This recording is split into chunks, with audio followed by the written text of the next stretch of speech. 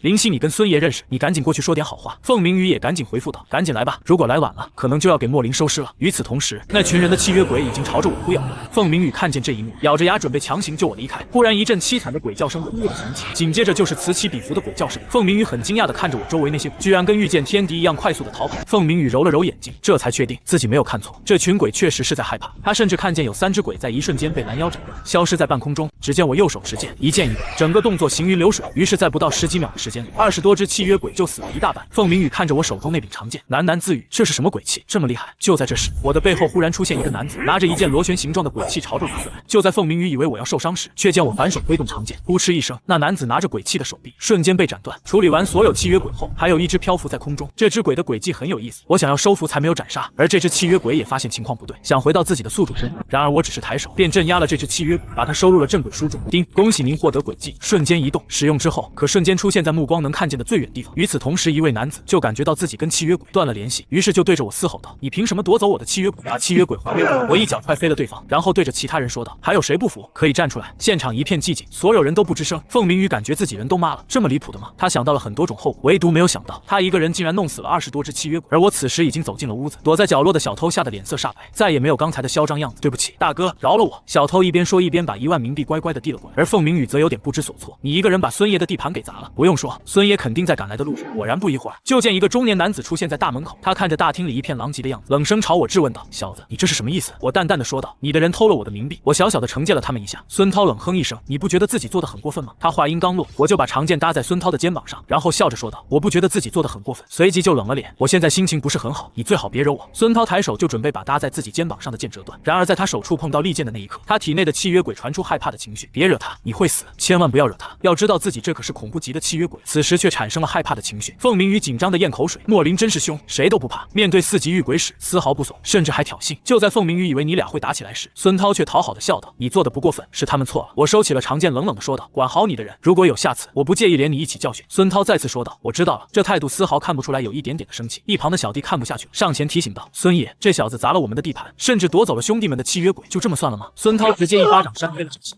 我对着凤鸣宇问道：“这里是黑市，杀人应该不用承担什么后果吧？”凤鸣宇连忙说道：“不用呀。”孙涛不自觉地为自己捏了把汗，很明显，这家伙的这句话是说给自己听的。如果自己真的做出了什么过分的举动，今天这里一定会死人。我看这孙爷如此识趣，就带着懵逼的凤鸣宇离开。凤鸣宇赶紧打开云川遇鬼社聊天群，看着大家都在追问现在怎么样了的刷屏消息，凤鸣宇连忙按了灵犀：“你不用来了，事情已经解决了。是莫林被解决了吗？莫林已经被整死了吗？孙爷出手了吗？”群里顿时再次被各种疑问刷屏。凤鸣宇见此苦笑不得，连忙在群里说道：“他没事，孙爷那个老老杂毛，也没敢找莫林麻烦。莫林一个人把孙爷的场子给砸了，太帅了，简直无人能敌，孙爷都不敢惹他。发完这些后，他也不管群里沸腾的消息，收了手机，然后指着你腰间的长剑疑惑地问道：莫林，这件鬼器属于什么级别的？我并没有回答。关于阴气的事情，没必要和阳间的人说。见你不愿意回答，凤鸣宇便识趣地转移话题：你的契约鬼也是恐怖级的吗？我摇了摇头说道：不是。凤鸣宇惊讶地捂着嘴：难道是噩梦级鬼？我没有正面承认，而是催促道：行了，别八卦了，你不是帮我查消息吗？凤鸣宇从震惊中回过神说道：对，这边走。很快我俩就来到了一个不知名的小店，店里坐着一个老人。凤鸣宇指着老头对我说道：这人是我舅舅。刘峰停下手中的动作，抬起头笑着说道：明宇来了，好久没有见你，最近怎么样？凤鸣宇回道：还行。说着又介绍道：这是我朋友莫林。听见你的名字，刘峰凑上前仔细地看了看我，我知道你小子前几天在倩家大闹了一场，昨天险些把玉鬼社总部都给掀翻了，而且你这家伙还出售了好几件极品鬼器。听见刘峰的这番话，我顿时了然，凤鸣宇的这个舅舅消息网确实很厉害。刘峰再次开口道：找我有什么事情？我直接开门见山地问道：我找您想打听前段时间谁抓走了一个鬼小孩。刘峰听后拿出一个本子说道：我帮你看一看啊。他一边说一边快速翻动起来，随即他很快就翻找到了我要的消息，并把这消息誊抄在一张纸上，然后把纸递了过来说道：你要的消息在这上面，1000冥币，不讲价。我没有犹豫，拿出了1000冥币递过去，随即我接过纸张并打开，只见上面写着：鬼孩子被齐道观的弟子抓走了。凤鸣宇见我俩交易成功后说道：我舅舅的消息很准的，只要是他给你的消息，100%是真的。我点了点头问道：齐道观在哪里？是个什么地方？凤鸣宇瞳孔猛然一缩，惊呼道：我的祖宗啊，你该不会又要去齐道观闹事吧？我无奈地说道：也不算是去闹事，我就是去要点东西。凤鸣宇明显不相信，微微撇嘴说道：齐道观在云川地位很高的，云川一共有2个比较大的道观，第一个道观是净慈堂，第2个道观就是齐道观。净慈堂里有玉鬼使有道士，而齐道观里边则清一色的都是道士，大概有10几位道士吧。我摸着下巴沉思，自己没和道士打过交道，但自己的师傅曾在阳间也是一个人人敬仰的天师，也属于道教一派。凤鸣宇看我沉默不语，再次开口道：齐道观是正统道士，他们有专门抓鬼的技巧，主要收入来源也是帮人抓鬼，偶尔做点其他小生意，比如说出售鬼之类的事情。我点了点头说道：好了，我知道了。随即我就转身离开。凤鸣宇看着我的背影很是无语，这莫林根本就没有听进去啊。想了想，凤鸣宇还是跟了上去，他怕最后局面不好收场。当我来到齐道观大门口，还什么都没做的时候，一个守门的年轻男子就惊呼道：大师兄，救命呀！有鬼，有大凶鬼啊！他一边喊一边转身冲入道观。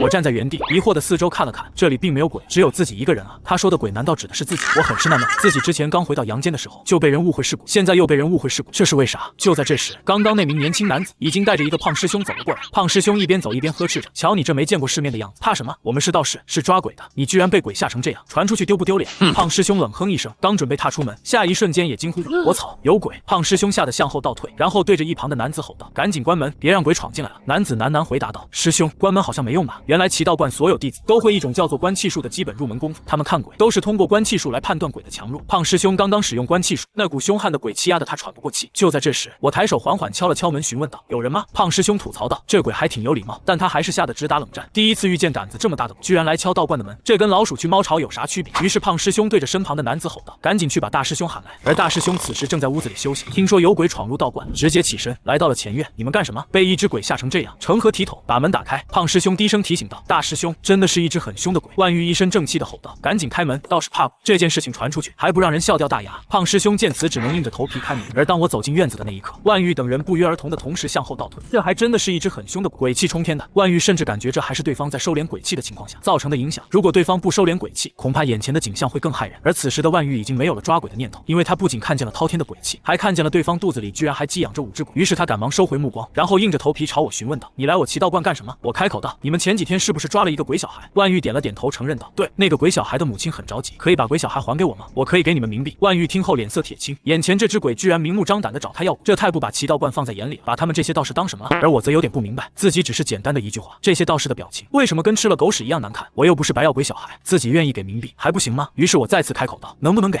万玉心脏咯噔一下，对方这是在威胁自己，被一只鬼给威胁了，这传出去多丢脸。但他还是吩咐道：去把前几天抓的那只小鬼拿过来。很快一个师弟端来一个灰黑色的坛子，坛子上贴着符纸。万玉把坛子上的符纸解开，一道黑色身影畏畏缩缩的从坛子里飘了出来。这小鬼的个子很小，跟7、8岁的小孩子一样。他看见万玉等人的那一刻，下意识的向后倒退，缩着脖子。当他看见我时，却惊呼：莫林大人！而他这一句莫林大人，更加让万玉笃定我是一只鬼，而且还是一个有身份的鬼。小鬼跑到我面前后，对着我感谢道：多谢莫林大人的救命之恩。而我则是喊道：殷小花，出来吧，你儿子我帮你找到了。殷小花出现之后，就上前抱着他，红眼骂道：叫你不要乱跑，你不听，被这些臭道士给抓了吧？如果不是莫林大人出手相救，你绝对难活。殷小花说完，又恶狠狠地瞪了万玉一眼，然后就带着儿子回到了店里。随即我拿出2000冥币递给万玉后，就转身离开了。万玉看着我离开的背影，喃喃自语：这只鬼还挺有素质的。胖师兄不甘心地说道：大师兄，就这么让这只鬼走？万玉冷哼一声道：当然不是，今天丢的面子肯定要找回来。你去买点符纸回来，我要绘制一个抓鬼大阵，亲自把这只鬼给抓了。胖师兄听后恭敬的道：“师兄威武，我这就去买。”而我在离开奇道观之后，就遇见赶来的凤鸣雨。他看见我后，惊讶的问道：“你没事？”我无奈的开口道：“我当然没事，事情也已经解决了。”凤鸣雨震惊不已：“这就解决了？”本以为这莫林会跟奇道观的那群人发生摩擦，但似乎什么都没发生，看来是自己想多了。于是凤鸣雨开口问道：“你吃饭了没？我请你吃饭。我忙活了一晚上，也确实饿。”随即我就跟着凤鸣雨进了一家饭店。凤鸣雨走进饭店的第一反应就吐槽道：“怎么这么脏？”而我则转头对着凤鸣雨问道：“你怕鬼吗？”凤鸣雨听后警惕的看着周围：“你啥意思？这里有鬼？”随即意识到什么，挺了挺胸口道：“我可是遇鬼使，我不怕鬼。”我听后点了点头说道：“不怕鬼就行。”我们来到鬼窝了。我话音刚落，饭店里瞬间就出现10几只凶险级的鬼。凤鸣雨下意识的向我的身边靠近，我扭头看向他，很是疑惑的问道：“你不是不怕鬼吗？”凤鸣雨闻言再次挺了挺胸口道：“我当然不怕。”然而当他看见一只披头散发的女鬼时，脑子里突然涌入不属于他的各种凄惨死亡的记忆。下一秒他就忍不住这种剧烈的精神冲击，呕的一声吐了一地。这是一只噩梦级的鬼，死定了，这次真的死定了。就在这时，我一把将他拉到自己身后，而凤鸣雨刚站的不远处瞬间出现一道深坑。原来那只噩梦级的鬼不知道什么时候发起了攻击。与此同时，原本的饭店变成了露天的坟场，一具具尸体从坟墓里爬出来。凤鸣雨甚至可以闻见扑鼻的臭味。我对着凤鸣雨解释道：“别慌，这些都是幻觉，应该是刚才那只鬼的诡计。”凤鸣雨再次逞能道：“我知道，我不怕。”我无语的说道：“你不怕？你拽我衣服干啥？衣袖都给我拽脱线了。”凤鸣雨尴尬的向后倒退2步。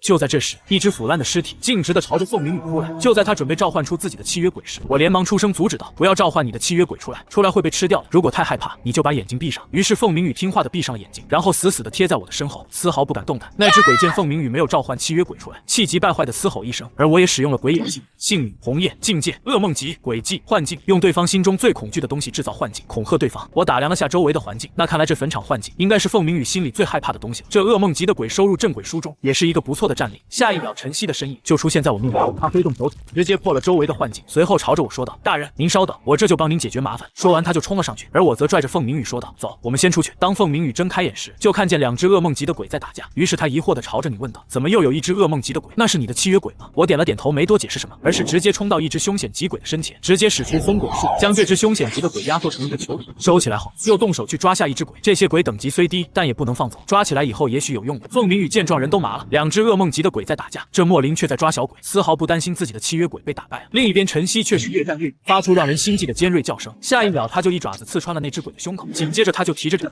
走到了我的面前。“大人，这只冒犯您的鬼我已经抓住了。”我一抬手就把这只鬼推了。丁，恭喜您获得诡计幻境，冥币产出80元每天。我的冥币收入再次增加，我想着自己随便卖几件鬼器就几万冥币，这对比之下，镇鬼书的产出也不是很多啊。就在这时，镇鬼书忽然浮现一行字：“已捕捉5只鬼，再捕捉5只鬼，所有冥币收入翻10倍增长。”我震惊的合不拢嘴，这个镇鬼书真是惊喜不断啊！所有收入翻10倍，那噩梦级的鬼一天收入就有800元冥币，而我现在手上有3只噩梦级的鬼，一天冥币收入就是2400元冥币，自己再多培养几只噩梦级的鬼，不就发财了？而我不知道的是，奇道观的胖师兄在买符纸的路上，远远看见我和红叶打了起来。此时他正火急火燎地对着万玉说道：“大师兄，我刚才买黄符的路上，看到刚才来咱们道观闹事的那只鬼跟另外一个噩梦级的鬼打起来了，咱们要不要去坐收渔翁之利？”万玉有些犹豫地说道：“那只鬼有点凶，我担心抓不住。”胖师兄连忙劝说道：“这些符纸我都准备好了，咱们把抓鬼阵提前布置在那只鬼的必经路上，就一定可以把他给抓起来。”万玉听后觉得这个提议很不错，说干就干，于是他就说道：“那你去喊师兄弟们带着家伙神跟我去抓鬼。”于是我和凤鸣雨在收拾完残局，刚离开鬼饭店还没走多远，就突然被冲出来的万玉等人堵住了去路。只见万玉一手拿着木剑，一手拿着符纸，嘴里念叨着什么，而其他人则手持红线，形成一个正方形，将你困在其中。就在我疑惑不解时，胖师兄端着一盆香灰就朝我泼了过来。我顿时对着胖师兄怒骂道：“你神经病啊！”胖师兄一脸不可置信地说道：“你怎么没事？这不可能啊！”胖师兄说着，还拿出一张符纸在你面前晃了晃，看我没反应，又是疑惑地问道：“你不害怕？”我一巴掌就抽在胖师兄脸上：“你脑子进水了！”胖师兄一脸委屈地对着万玉说道：“大师兄，这只鬼太凶了，他还打我。”万玉见此也顿时慌了，他拿出一个铃铛急促地摇晃起来，嘴里的念叨就没停过。我彻底恼火了，这些人都纯纯的神经病啊！于是我一挥，把拦在身前的红绳子给扯断，然后冲到万玉面前质问道：“你们一群人大半夜的犯病是不是？”万玉没搭理我，嘴里念叨的速度更加快了。见万玉不回答，我再次逼近他吼道：“你神神叨叨的搞什么玩意儿呢？”而此时我距离万玉很近，说话的气息都喷到了他的脸上。万玉顿时一愣，这家伙有呼吸，于是他惊呼道：“我操，原来你是个人，吓死我了！老子还以为遇见了个硬货，难怪这些对付鬼的东西对你一点用都没有。”我听后更是生气了，怒斥道：“你特么才不是人！”万玉连忙道歉：“对不起，我以为你是鬼。”他越解释我越觉得被冒犯，黑着脸怒斥道：“你才是鬼，你全家都是鬼，脑子进水了啊，人鬼不分了啊！”万玉一脸尴尬，人跟鬼他自认分得清楚，但是正常人怎么会有这么浓郁的鬼气？更别说身体里还有鬼。胖师兄一脸不敢相信的上前问道：“啥玩意儿？这家伙是人？谁家人鬼气冲天的？”他说着还用手感受了下我的呼吸，然后又是一阵惊呼：“真特么的是人啊！”我一脸嫌弃的说道。说道：“你们闹够了吗？”万玉连忙再次道歉道：“对不起，纯属于误会。”我也不和他们废话，直接说道：“赔钱！你们这香灰弄了我一身，把我新买的衣服都弄脏了。”万玉又是连忙道歉：“兄弟，实在是对不起，这是我给您的心意。”万玉说着，就从兜里拿出来2000元冥币递了过来。今天这件事情纯属误会，我真的不是故意的。我看万玉态度放这么低，收下了2000元冥币后说道：“不要再有下次了。”随即就带着凤鸣雨离开了。胖师兄看人走后，就疑惑地问道：“师兄，刚才那个人咋这么奇怪？怎么会有那么重的鬼气？这也太稀奇了。”万玉也一脸郁闷地说道：“我怎么知道？世界这么大，总有些东西我们不理解。”一个小弟子忐忑地问道：“他该不会修炼什么邪门的功法吧？”万玉直接打断道：“别乱说话，这人我们惹不起，这事情等师傅回来之后再说。今天的事情就当没有发生，这个人你们也都没有见过。”而另一边，我和凤鸣雨分别后就回到自己家，鬼差李薛已经等候多时，见到我后立马恭敬地禀报道：“大人，已经查到了，前几天偷溜进来的人是仙云的那位堂哥仙无海，他带了几个人来，想要偷东西。”我点了点头说道：“我知道了，你先下去吧。”随即我暗自想着，还以为是鬼域的鬼发现我，接着我又想到自己还抓了10几只低等级的鬼，没有地方放置，看来明天还要炼制一件容纳鬼的鬼器才行。接着我又拿出手机打开了云川域鬼社群，只见里边发布了很多抓鬼的信息，但大多都是一些抓小鬼的消息。然而第14条任务吸引住了我的目光，任务14：明海大厦死亡4人，需要人去查看情况，危险程度3级，完成任务奖励300冥币，可以去看看这里是不是大鬼在作恶。于是我就接了这个任务。第二天，明海大厦大门口，几个穿着制服的男子正讨论着什么。队长赵虎开口道：“这件事情很棘手，我们这些普通人可管不了，安心等遇鬼使来处理就好。”就在这时，一个戴着黑色帽子的男人忽然靠近，赵虎连忙开口警告道：“这里很危险，请离开这里。”然而他话还没说完，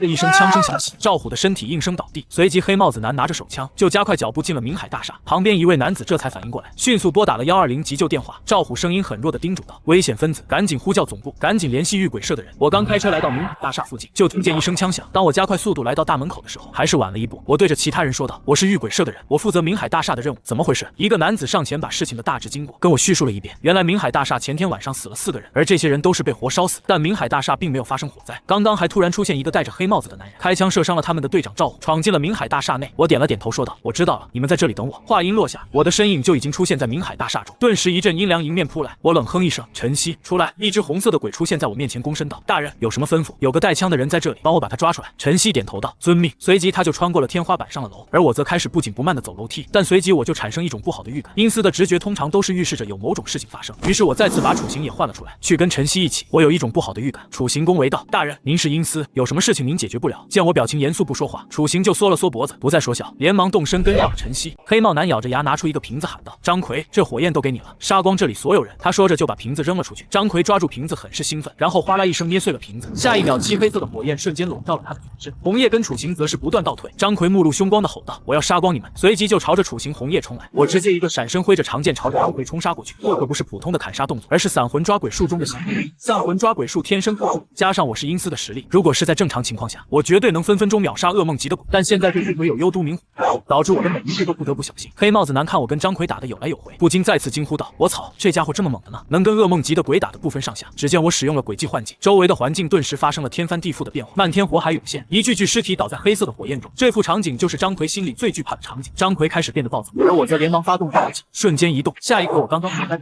10几团火焰落下，而张奎在甩出这些火焰后，身上的幽都冥火明显暗淡了。要知道他身上的幽都冥火并不是重物，用一点就会少一点。见此，我再次挥手使出一个铁链瞬间死死地捆住了张奎的躯体，然而他身上的黑色火焰却依然顺着铁链朝我焚烧而来。我吓得连忙松开了手，黑色的火焰这才逐渐消失。黑帽男此时震惊的嘴巴都合不拢，这家伙怎么拥有这么多的诡计？这不科学啊！要知道获得诡计的条件可是很苛刻的，首先需要跟鬼沟通，然后再付出极大的代价才能获得使用诡计的权利，而且不是什么鬼都可以的。这家伙却挥挥手就能轻易的施展出3种诡计，真的是前所未见。更离谱的是，这家伙居然还有3只噩梦级的契约鬼，而且这3只噩梦级的鬼甚至不惜冒着丧魂的危险，也听从这家伙的命令。就在这时，张奎已经挣开了锁链，然后张嘴喷出黑色烟。我连忙挥手掷出一根发簪，而张奎并没有太在意这个小玩意，还挥手试图把发簪捏碎。然而下一秒他就慌了，只见那发簪瞬间就穿透了他的手心，径直朝他眉心冲去。这发簪是学姐送给自己的礼物，同样也是一件阴器。张奎也在被击中的一瞬间就失去了反抗的能力。紧接着晨曦忽然出现在他身后，一爪子洞穿了张奎的胸口。楚行见此也连忙抓住张奎的手臂，两鬼硬生生的把张奎一分为2。随即两鬼开始大口啃食张奎的身体，补充自己。虽然我很想镇压这只鬼，但镇压的前提是把对方活捉，或者是让对方对方失去反抗的能力。而张奎身上有幽都明火，生擒他很难，所以必须给他致命一击才行。红叶在旁边看得直流口水，这玩意儿可是大补啊！但斩杀张奎跟他没有太大关系，他不好意思上前分饰。陈曦瞥了红叶一眼，拽下一只腿递给了他。红叶激动的不行，一边表示感谢，一边接过腿就开啃。黑帽子男见张奎死了，彻底慌了，连忙拿出手枪朝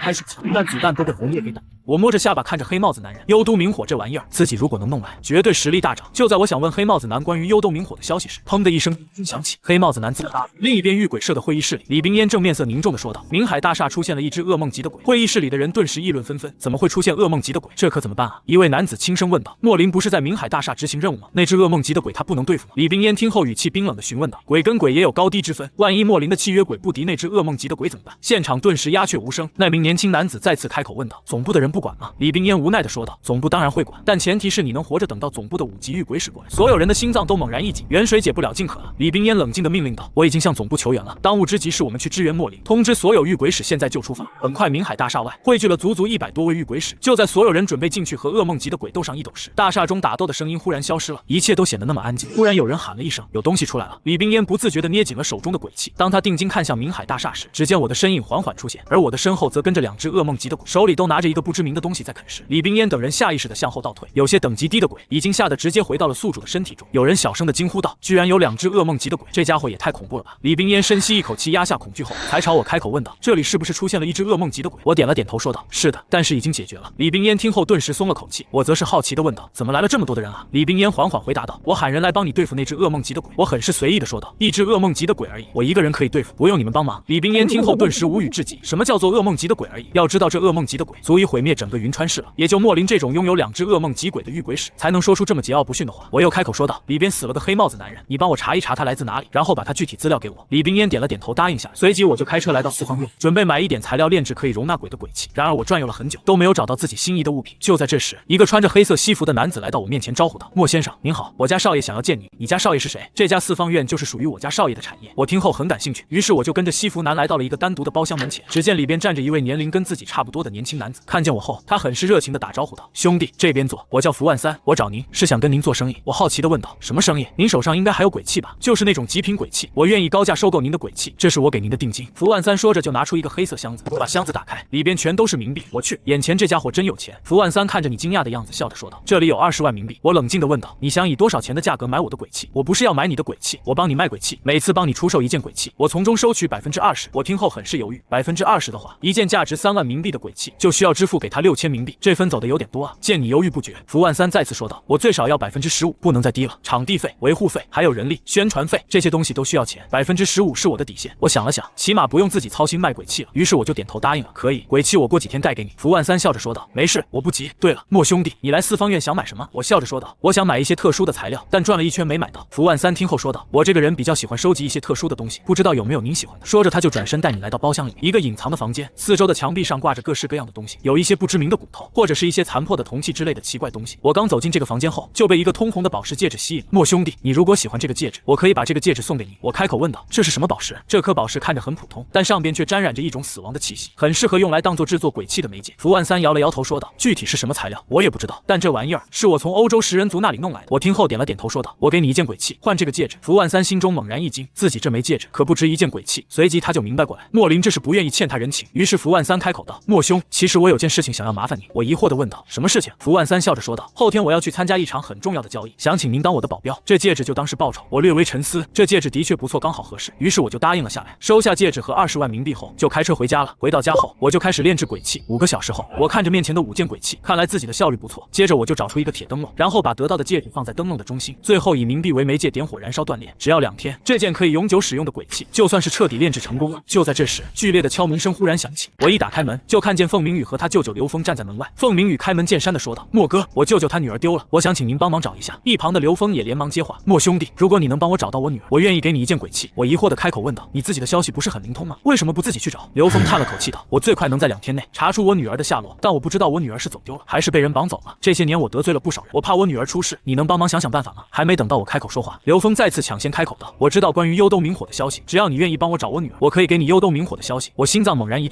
他竟然连幽都明火都知道。随即我压下情绪，笑着说道：“其实你就算不给我幽都明火的消息，我也愿意帮你找你女儿。我可是个热心肠的人。”凤鸣宇撇嘴翻了个白眼，说道：“快照镜子看看你那虚伪的嘴脸吧。”我没搭理凤鸣宇，继续朝着刘峰保证道：“怎么说我和凤鸣宇也算是朋友，所以别说是帮你找你女儿，就算是上刀山下火海，我也愿意陪你去闯一闯。”凤鸣宇彻底听不下去了，无语的吐槽道：“至于这么的献殷勤吗？你之前抓噩梦及厉鬼的气势哪儿去了？”我尴尬的咳嗽了2声，转移了话题：“咳，别聊闲话了，咱们谈正事。”凤鸣宇见此也严肃对着我询问道：“那你有办法找人吗？”我笑着说道：“之前没有办法，但现在有了。”随即我拍了拍手：“小鬼出来！”下一瞬，小李的身影就出现在身前。“莫林大人，您唤我何事？”我笑着向2人介绍道：“这个小鬼虽然没有什么战力，但他有一个感知的轨迹，可以凭借一点点的线索找到想要找的人。”而凤鸣宇则一脸震惊的说道：“你居然跟云灵一样有2只契约鬼，真厉害！”我很是不满的嘟囔道：“2只契约鬼，你看不起谁呢？”凤鸣宇再次无语的翻了个白眼：“我是夸你啊，你咋不知好人心，真一点情商都没有。”我也回怼道：“不好意思，完全没有感觉出来你在夸我。”随即我扭头对着一旁的刘峰询问道：“有你女儿随身带过的物品吗？”刘峰想了想，递过来一张他女儿的照片：“你看这张照片可以吗？”我接过照片说道：“可以。”然后把照片递给小鬼，命令道：“帮我找到这个小女孩。”小鬼把照片拿在手上，闭着眼睛，片刻后猛然睁开眼睛：“大人，我找到了。”我还没说什么，刘峰就很激动的上前抓着小鬼问道：“我女儿在哪里？”然而还没等他把话说完，小鬼已经紧紧的掐住了他的脖子。刘峰一个机灵，这才意识到自己冒犯这只鬼了。刘峰丝毫不怀疑，如果莫林不在此处，这只鬼一定会活活掐死他。我赶紧命令道：“放手！”小鬼这才松开了手。我叹了口气，对着小鬼道：“带我去找人。”随即刘峰就开着车，我和凤鸣宇坐在后座，小鬼则是坐在车头上指路。走的路越来越崎岖，看来刘峰的女儿在郊区。就在这时，我忽然叫停了车。凤鸣宇不明所以的询问道：“怎么了？”我表情严肃的说道：“赶紧送我回家，我有件特别重要的事情需要做。”见状，刘峰不敢怠慢，一脚油门踩到底，把我又送回了家门口。我着急的下车进了家，很快就提着炼制鬼气的笼子出来。我暗自舒了口气，差点把这玩意儿给忘了。这笼子中间的火如果断了，就彻底废了，自己不就白瞎几万冥币？凤鸣宇看着我提着跟灯笼一样的东西，很是疑惑的问道：“这是什么？”我没有过多解释，只是说道：“很重要的东西。”刘峰则小心翼翼的对着我询问道：“您现在还有什么事情吗？”我淡定的说道：“没事了，去找你女儿。”于是我们再次出发去找他女儿。离开市中心之后，一路上都是山路，一路颠簸，终于来到了一处偏僻的鸟不拉屎的地方。随即我们沿着偏僻的小路行驶了大概5分钟的时间，才终于到地方了。只见小鬼指着不远处一个房子说道：“就在那里。”我抬头看去，就看见一个普通的带院子的2层小楼，而我们的正前方有一条河流，隔开了两边的路，河上架着一个木质的简易桥。我们3人沿着木桥走到了对面，而此时的院子里，一个壮汉对着身旁坐在椅子上的男子询问道：“大哥，这小姑娘怎么处置？”男子冷漠地说道：“弄死她，然后扔进河里。”周围的人听见可以弄死这小姑娘，都眼冒金光，嘴角还露出淫邪的笑容。小女孩看着逐渐围过来的人，带着哭腔喊道：“你们要干什么？别过来！求求你们别碰我！”刚才的那个壮汉一把抓住小女孩的手臂，就像是提小鸡一般，把小女孩提了起来。就在此时，门外传来砰的一声巨响，壮汉扭头一看，就呸了一声骂道：“呸，晦气！”紧接着院子里的10几人就纷纷走过来，把我们给包围住了。坐在椅子上，男子把烟头扔在地面，没想到你这么快就找来了。刘峰看见男子后质问道：“周天，你哥不是我害死的，你为什么要抓我女儿报复我？”周天冷哼一声说道：“如果不是你把我哥的消息卖给仇家，他根本就不会死。”刘峰深吸一口气，他很清楚，凭几句话没有办法让周天放下仇恨，于是他开口哀求道：“我求你了，放了我女儿。”周天一脸邪笑的抓住了小姑娘的脖子，小姑娘被掐得一脸痛苦。刘峰见到这一幕，急得都快要哭了：“别伤害我女儿，我求您了！”我对着一旁的凤鸣宇询问道：“这些是什么人？”凤鸣宇冷哼一声说道：“这些人就是些烂人，仗着有几位御鬼使，竟干一些见不得人的勾当。”另一边，周天对着刘峰调侃道：“跪下来，求我，我就把你女儿给放了。”刘峰爱女心切，迫不及待的就准备下跪。我见此，连忙出声阻拦道：“别跪，他不会放你女儿的。”周天见有人坏他好事，一脸不悦的朝着我说道：“你小子别多管闲事。”之前的那个壮汉也威胁道：“小子，小心老子废了你！”说着他还召唤出自己的契约鬼，想要吓退我。可惜我不吃这一套，直接挥动长剑，径直的对着他的契约鬼指去。下一秒，那契约鬼从中间一分为2，然后身体就像是烟尘一样消失在空中。壮汉一脸不可置信：“怎么会？我这可是凶险级的契约鬼，居然这么轻易的被杀了！”周天瞳孔猛然一缩，这是来了个高手。我语气冰冷的说道：“要么把孩子放了，要么你们这些人今天都死在这里。”周天抓着小女孩的脖子，不敢随意乱动，但还是出声道：“吓唬我，老子可不是吓大的。”随即他又朝着身后喊道：“红姐遇到点麻烦，需要您出手了。”紧接着，一位穿着白色旗袍、面容清秀的女子就缓缓走出来。凤鸣宇看见这位女子的那一刻，当即摆出防御架势，就连刘峰表情也跟着一沉。周天一脸傲然的说道：“这位可是4级御鬼使，有他在，我看谁敢动我。”而这女子看见我的那一瞬间，却下意识的把脸瞥向一旁，而我则有点惊讶道：“原来是你啊！”那女子没有说话，自己现在可是周天的打手，这个时候跟莫林认识算什么事？但我却很热情的上前说道：“红颜勋，你不认识我吗？我前段时间才卖给你一件鬼器啊，你这么快就忘记了？”红颜勋见此，只能硬着头皮嗯了一声后说道：“我是周天的打手，看在我们认识的份上。”他话还没说完，就被我打断了：“看在我们认识的份上，我就不找你麻烦了，你走吧。”红颜勋听后就愣住了，这家伙怎么抢自己的台词啊？我才是货真价实的4级御鬼使。我见他呆愣在原地，再次开口道：“别愣着了，你赶紧走吧，我不找你麻烦。”红颜勋一脸懵的问道：“你是认真的？”这莫林把自己准备说的话全都说完了，红颜勋只能无奈的对着我解释道：“我收了周天2000冥币，答应给他当1天的打手。”我叹了口气后说道：“这样吧，我给你3000冥币，你把2000冥币还给周天，然后你就走吧，这件事情你就别掺和了。”说着我拿出3000冥币递了过去。红颜勋看着手里的冥币，这是给冥币的问题吗？吗？但他还是拿出2000冥币还给了周天，说道：“这件事情我不管了。”周天呆呆地看着眼前发生的一切，随后立马反应过来，对着洪延勋的背影喊道：“洪延勋，你不能走呀！”而洪延勋好像没有听见一样，身影消失在原地。凤鸣宇则默默地竖起大拇指，牛掰！没想到你这家伙这么有人脉，居然认识洪延勋，而且他还这么给面子，居然真的走了。我没搭理凤鸣宇，而是一脚狠狠地踹在周天的脸上。我的冥币你也敢拿？给你脸了！随即一把将周天手里的2000冥币给抢了过来。周天那些小弟见状，当即就准备冲上来，然而下一刻，这些小弟就停在了原地。只见晨曦的身影出现在空中，还张开了巨大的嘴巴，但凡有人敢动弹，绝对会被吃掉。周天的这些小弟哪里见过这种阵仗，吓得腿都软了。刘峰赶紧上前搂住了自己的女儿，没事了，没事了，爸爸来了。我看场面都控制住了，又对着周天说道：“把你身上的冥币都给我。”周天赶忙翻自己的钱包，把剩下的800多冥币都给拿出来。我接过冥币后，朝凤鸣宇说道：“接下来的事情就交给你们了。”随即就转身出了院子。等了大概10几分钟后，刘峰跟凤鸣宇2人出来了。至于屋子里其余众人有什么结局，我并没有多问，而是朝着刘峰说道：“我帮你找到了女儿，关于幽都明火的消息，你应该跟我说了吧？”刘峰整理了一下情绪，才开口道：“幽都明火是一种奇火，这种火焰是5年前突然降世到青海时，黎家的家主第一个发现了幽都明火，并且把火种带回黎家了。我听后有点失望，幽都明火居然被别人得到了。”一旁的凤鸣宇则紧张朝我问道：“莫哥，你该不会准备去抢幽都明火吧？”见你不说话，他又连忙提醒道：“莫哥，你可不敢去抢呀！黎家势力远比你想的要恐怖得多，那就是个连御鬼社都不敢招惹的家族。”我奇怪地看着凤鸣宇，你是在暗示我去黎家抢幽都明火？凤鸣宇连忙解释：“不，我可没有这种想法，我是单纯的担心你。”我完全没把凤鸣宇后面的话听进去，而是一个人喃喃自语：“其实也不是不行，只是感觉有点不道德。”凤鸣宇无奈地撇嘴，看来这家伙是真的有去黎家抢幽都明火的打算。乖乖嘞，那可是黎家呀，估计也只有莫林这样的狠人敢有这种大胆的想法。随即我们就坐车沿原路回云川市，然而行驶了大概30多分钟，车子依旧在山上打转。凤鸣宇透过窗户问道：“是不是走错路了？怎么又转回来了？”刘峰也发现了不对劲，不对啊，我是沿着之前的路走的，怎么又转回来了？他一边念叨着，一边开车向前行驶。行驶了大概10几分钟，刘峰停了车，看着车窗外那条熟悉的河流，刘峰惊呼道：“怎么又回到这里了？”我扭头对着一旁的凤鸣宇询问道：“你怕鬼吗？”凤鸣宇打了个冷战，怎么又来？但他还是再次壮着胆子说道：“我不怕鬼。”我推开车门笑着说道：“不怕就行，你跟我下去找鬼。”然后把笼子递给刘峰后说道：“你和你女儿待在车上，然后看好我这东西，不要让火熄灭了。”在我俩下车之后，发现周围一片白茫茫的雾气，能见度不足1米。凤鸣宇低声询问道：“你怎么知道有鬼？”我也小声回道：“因为我经历过。”接着我俩就开始往前走，走了大概1米多远的位置，再转身就看不见之前停的车了。忽然咔嚓一声，凤鸣宇不知道自己踩到了什么东西，连忙低头一看是人的骨头，吓得一个冷战。随即他抬起头，猛然又是一惊：“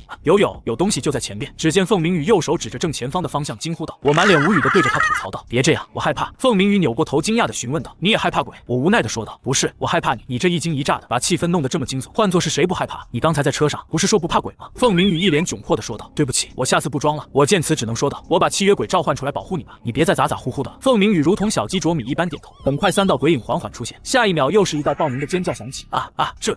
我无奈的打断道：“你干啥啊？”又一惊一乍的。凤鸣宇一脸震惊的说道：“不是，你居然有3只契约鬼，这不科学啊！”我吐槽道：“瞧你这一副没见识的模样，3只鬼而已，别大惊小怪的，行不行？”凤鸣宇缓缓吐出一口气：“3只契约鬼就3只吧，反正我这种凡人不懂。”你看到他这副模样，笑着问道：“羡慕了？”凤鸣宇如实点头道：“你这谁不羡慕啊？”我摸着下巴开口道：“那你给我点冥币，我可以帮你把契约鬼提升等级。”凤鸣宇激动地问道：“真的？要多少冥币？”我笑着说道：“1万冥币，我就能帮你把契约鬼提升至凶险级。”凤鸣宇连忙答应下来：“好，太谢谢你了，等我回去我就弄冥币给你。”很快我俩就走到了一个山丘的位置，我隐约感觉到这山丘上有一只噩梦级以上的鬼，于是我扭头对着凤鸣宇说道：“你就在这里待着，不用跟我一起了，我让楚行留下来保护你。”凤鸣宇连不迭的点头答应下来，而我则带着晨曦上了山丘。不一会儿，我就看见在山丘的最上方，一个女人站在那里，好像是在向远处眺望。当这女子缓缓扭头看向我时，我差点没吐出来，一双没有瞳孔的眼眶，以及一张腐烂流着脓水的脸。女鬼看见我的瞬间就飘了过来，喂，看见我的衣服跟鞋子了吗？当她看到我手上啥都没有的时候，又飘回了原来的地方。我发动了鬼眼，看到了她的信息：姓米、预估、境界、噩梦级、技能、斩击、凝聚鬼气，给予对方致命一击，伤害取决于使用者的强度。我暗暗咂舌，真是缺什么来什么，正好我就缺少攻击性的诡计，没想到就这么快送上门来了。我看这只鬼没有任何攻击性，于是我直接上前，右手放在女鬼的头顶，想要镇压这只女鬼。然而让人意外的事情发生了，这只女鬼没有任何反应，这是镇压失败了。正当我茫然不解时，一直没有说话的女鬼突然开口说话了：“帮我找到我的衣服跟鞋子，我就愿意跟你离开。”我这才明白，镇鬼书没有办法收服她，是因为这只女鬼的执念太重，如果不完成她的执念，就没有办法收服。于是我尝试着开口问道：“你的衣服跟鞋子在哪里？”女鬼抬起手指着云川市的位置说道：“就在那里。”我点了点头答应了下来：“我可以帮你找衣服跟鞋子，那你送我出去吧。”我话音刚落，周围的景象就发生了变化，白色烟雾散去，一切都恢复了正常，就好像这只女鬼从来都没有出现一样。凤鸣宇看见我回来，很八卦地问道：“抓住那只鬼了？什么级别的？”我很诚实地回答道：“没抓住，是我答应了那只鬼一点事情，他才愿意放我们离开了。”凤鸣宇惊讶地看着我，很是不明白，为什么这家伙还可以跟鬼正常沟通？不是只有在人跟鬼签订契约的情况下才能沟通的吗？我看着一脸吃惊的凤鸣宇，没多解释什么，而是说道：“走吧，这次没有了鬼的阻拦，我们很顺利回到了云川。接下来的时间，在我细心照顾下，借着鬼气终于完美炼制指成功了。随后我就把之前抓的那些低等级的鬼全部都安排进了戒指里，殷小花还有他儿子也被我安排进戒指里。等以后如果戒指里有些鬼又比较出众，我就可以考虑再收入正鬼书中。随即我又用1万冥币化成鬼气流入戒指中，给这些鬼当做生存的依赖。就在这时，我的手机弹出了遇鬼社的群消息：林夕，过几天跟子龙会有一个会议，有人愿意陪我一起去吗？云玲，我不想去，我不喜欢跟子龙会的那些人打交道。凤鸣宇，我也不想去。我看着手机，若有所思，去打听打听消息也不错。于是我发消息询问道：我可以去吗？林夕，当然可以了。凤鸣宇，林夕，你确定要带着莫林一起去参加会议？林夕，对啊，怎么了？凤鸣宇，没怎么，我就是怕你心脏不行，受不了刺激。林夕，就是参加一个会议，有啥刺激的？凤鸣宇，等你去了你就知道。时间来到第3天，我提着一个黑色的袋子，然后开着车来到四合院。今天福万三要去参加一场交易，我如约来给他当保镖。福万三看见我来了，很是热情。莫兄，您来了。我也没废话，直接把黑袋子递给了他。福万三好奇的打开袋子查看，下一秒他就露出不可置信的神色。这黑色的袋子里居然装了10件鬼器。在好奇心的驱使下，福万三拿出1件鬼器查看，这是一件可以使用7次的极品鬼器。接着他又拿起另外1件鬼器，居然又是1件极品鬼器。他加快动作翻看另外几件鬼器，同样还是极品鬼器。这10件鬼器居然都是极品鬼器。福万三震惊的说不出话，这才几天啊，莫林就弄出来如此多的鬼器，极品鬼器什么时候这么不值钱了？还是莫林去抢劫鬼了？福万三连忙喊人过来吩咐道：把这些鬼器收起来，千万小心点，别磕碰到了。随即他又拍着胸口对我承诺道：莫兄，您放心，我一定把这些鬼器卖出一个好价格。我不紧不慢的说道：这只是一小部分，过几天我再给你送10几件来。福万三听后表情都扭曲，还有10几件鬼器，现在鬼器这么泛滥了吗？我看到福万三难看的表情，以为自己说的数目有点少，于是再次开口补充道：20多件也可以拿出来。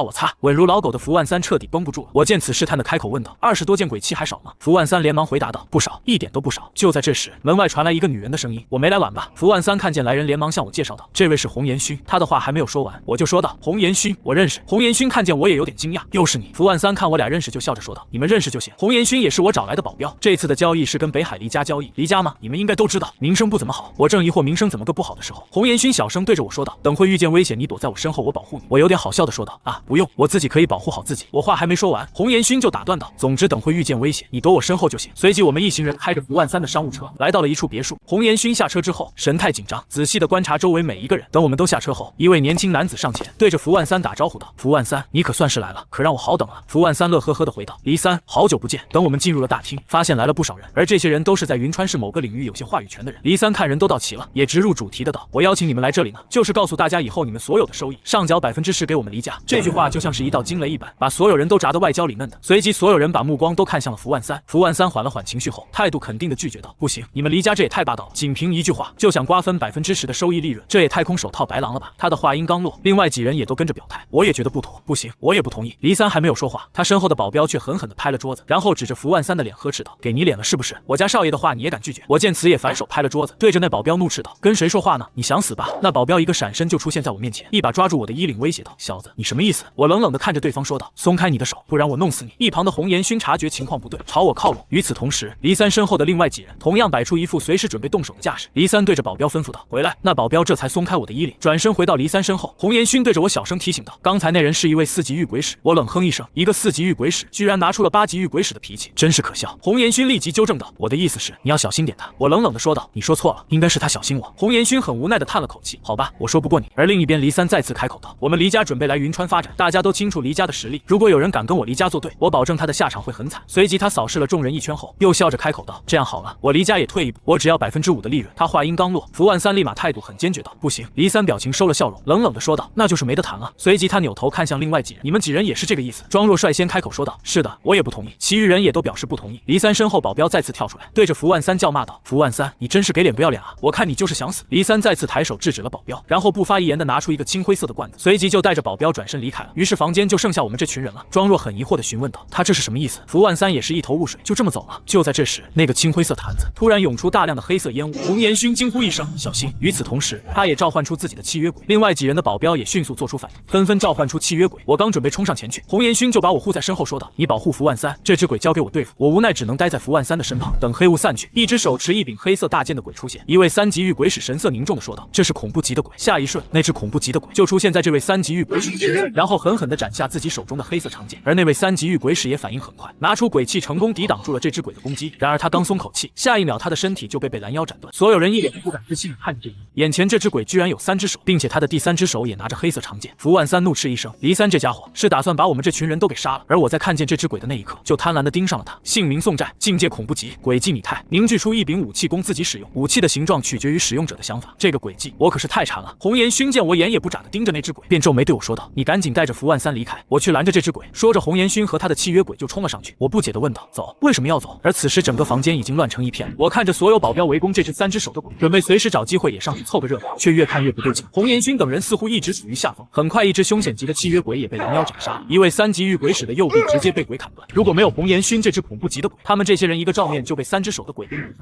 红颜勋知道再打下去自己肯定会败，于是他便准备退走。他刚转身就看见我带着福万三笔直的站在原地，于是他着急的问道：“你怎么还没走？”我无语的说道：“我为什么要走？如果我走了，这只鬼谁抓？”红颜勋也吐槽道：“你是真的没看出来吗？这只鬼快要晋级噩梦级了，我们打不过，不走难道等死吗？”我很认真的纠正道：“你这话说的不对，是你们打不过，不是我打不过。”随即我就不紧不慢的喊道：“晨曦！”下一瞬间我的身前就出现一只女鬼，而房间里所有的人和鬼都停止了动作。红颜勋喃喃自语道：“这种压迫感是噩梦级的。”3只手的鬼也察觉情况不对，转身便准备跑走。然而下一刻，晨曦的手臂就从这只鬼的胸膛穿过，随即他就失去了反抗能力。晨曦拎着他来到我的身前，我伸出一只手，口吐一个字：“朕。”恭喜您获得诡计拟态。镇鬼书中再次多了一页字：幸运、送债、境界、恐怖级、诡计拟态，冥币产出每天40元。一旁的红颜勋不自觉地咽下一口唾沫，这也太强了吧！仅仅是一招就秒杀了恐怖级的鬼。而另一旁的福万三也惊得说不出话了，内心一直在刷屏：卧槽卧槽！我就是喊他过来充数的，没想到他这么猛。而我则面无表情地对着红颜勋询问道：“我厉害不厉害？”红颜勋老实的点头回答道：“厉害。”随即我就吐槽道：“那你说你拦我干什么？你如果不拦着我，我早就把这只鬼给收拾了。”红颜勋低着头很是郁闷，我又不知道你是一位5级御鬼使。这时庄若带头走过来对着我感谢道：“小兄弟，谢谢你的救命之恩。”我指着屋外说道：“别着急谢我，黎三还在外边呢。”福万三等人听后都面色凝重，今天算是彻底的跟黎三撕破脸了。当前最主要的事情就是怎么安全离开这里。而此时的黎三正静静地看着屋子的方向，他听见屋子里打斗的声音，就知道那只恶鬼已经开始杀人了。那只恶鬼很凶，根本就收服不了，甚至签不了契约。于是他就用了特殊的手段，把那只恶鬼关进了罐子里。今天把那只鬼放出来，也只是想要弄死福万三这群人。届时他就会立刻进入云川商业市场，然后迅速在商业市场上站稳脚跟。黎三甚至已经想好以后如何发展属于自己的实力了。就在想得出神的时候，屋子里打斗停止了。黎三想着这里面应该没有活人了，接下来就是思考怎么再把那只恶鬼封印起来，有点麻烦啊。就在这时，忽然传来很多脚步声。黎三一抬头就看见福万三等人都从房间里出来。黎三不可置信地揉了揉自己的眼睛，这怎么活下来这么多人？最后他看向红颜勋，难道说红颜勋杀了那只恶鬼？于是他盯着福万三说道：“福万三，看来你带了一位不得了的保镖。”福万三冷哼一声道：“黎三，你心思真歹毒，居然想置我们于死地。”黎三恶意满满的说道：“你们不死，我怎么在云川发展？本来你们如果服从我，我就不会要你们的命，可你们这群人不知好歹，非要跟我作对。”福万三很不服气的回怼道：“服从你？给你当狗吗？你是在做梦？”一旁的庄若也是跟着附和道：“你们黎家虽然厉害，但也别想为所欲为。”福万三不屑的嗤笑道：“你也不过只是一个黎家的养子，别总是端着黎家的架子来吓唬我们。”黎三身后的那位保镖再次跳出来，指着福万三骂道：“狗东西，你找死！”随即又对着黎三说道：“少爷，您歇着，这些人交给我处置。”黎三点了点头道：“蓝天，不要把福万三弄死了，我要一点点的把他折磨致死。”蓝天舔了舔舌头，嘴角露出一抹阴狠的笑容：“我知道了。”红颜勋向前踏出一步，我的手搭在红颜勋的肩膀上，缓缓说道：“不用你动手，这个人交给我。”看见我主动站出来，蓝天很不屑的嘲讽道：“小子，你就这么着急找死？”随即他身前浮现一只男鬼，然后接着嘲讽道：“看到没有，这可是恐怖级的契约鬼，你努力一辈子也不可能得到一只，懂吗？”我冷冷嗤笑道：“你是在炫耀？”蓝天笑得更夸张了：“哟，你还能看出来我在炫耀？”我淡淡的说道：“恐怖级的鬼，我还真没有。不过，晨曦出来！”我话音刚落，一阵红色烟雾瞬间涌出，而烟雾的最深处站着一只女鬼。蓝天不可置信的从牙缝里挤出来几个字：“噩梦级，怎么可能？”但随即他还是硬着头皮叫嚣：“一只噩梦级的鬼就想吓到我，可笑！”我摆手笑着道：“谁说我只有一只噩梦级的鬼了？处刑出来！”于是下一瞬间，晨曦身旁又多出一只噩梦级的鬼。红颜勋吃惊的看着2只噩梦级的鬼，喃喃自语道：“这家伙怎么这么厉害？”蓝天吓得一屁股坐在地上，一旁的黎三也有点慌，但当他抬头看见遮阳板外的太阳时，又很快冷静下来，皮笑肉不笑的说道：“都是误会，今天的事情就这么算了吧，你们走吧。”我站在原地无动于衷，一旁的福万三等人也没有任何举动，大家都把脸皮撕破了。这个时候走，以后只会迎来黎三疯狂的报复。黎三见此，嘴角露出一抹不可察觉的阴狠，他对着南天缓缓说道：“把契约鬼收起来。”南天听话的把契约鬼收了起来。黎三对着莫林嘲讽道：“小子，真以为凭借2只契约鬼就无敌了？我今天就让你为自己的狂妄付出代价。”随即他就按下了手里遥控器，头顶上黑色的玻璃缓缓收起，刺眼的光芒瞬间照了进来。红颜勋的心脏猛然一缩，坏了！一旁的福万三脸都白了，吓得一屁股瘫坐在地面。一旁的庄若也是脸色惨白。要知道鬼惧怕太阳，不可能在阳光下存活，就算是噩梦级的鬼，在阳光下也绝对不可能生存1分钟。蓝天更是放声嘲笑道：“哈哈哈哈，小子，你噩梦级的鬼要毁了！”黎三也嘲讽的说道：“我倒要看看你没了契约鬼如何嚣张。”然而他话还没说完，表情就变得吃了屎一样难看。怎么可能？你的鬼怎么一点事也没有？这不科学！蓝天同样不愿意相信眼前的一幕，鬼怎么可能不怕太阳？福万三激动的大喊：“没事没事，真的太好了！”红颜勋同样很震撼，居然没事。蓝天朝着黎三大吼：“少爷，快跑！”我冷冷一笑道：“不好意思，谁都别想离开。”就在这时，第一位率先逃离大门的保镖突然被一股神秘力量袭击，身体被拦腰斩断，就这么结束了性命。蓝天刚准备说话，突然感觉胸口传来一阵阵凉意。他一低头，这才看见自己的胸口不知道什么时候多了一个洞。解决难题之后，陈曦便朝着黎三走去。黎三一边不断后退，一边威胁：“我可是黎家人，你如果敢伤我，一定会引来黎家的疯狂报复。”他话还没说完，噗嗤一声，黎三的胸口也多了一个洞。福万三等人此时都陷入了沉默。黎三死了，他们有点高兴，同样也有点难过。毕竟这件事情被黎家人知道，肯定会遭受报复。我见此不满地说道：“你们这群人怎么都不说话了？今天这件事情你们才是主角，我只是一个保镖。黎三死了，你们这些人都有责任。”福万三连忙点头道：“对，我们都有责任，我们这就善后。”庄若也是连忙附和道：“对，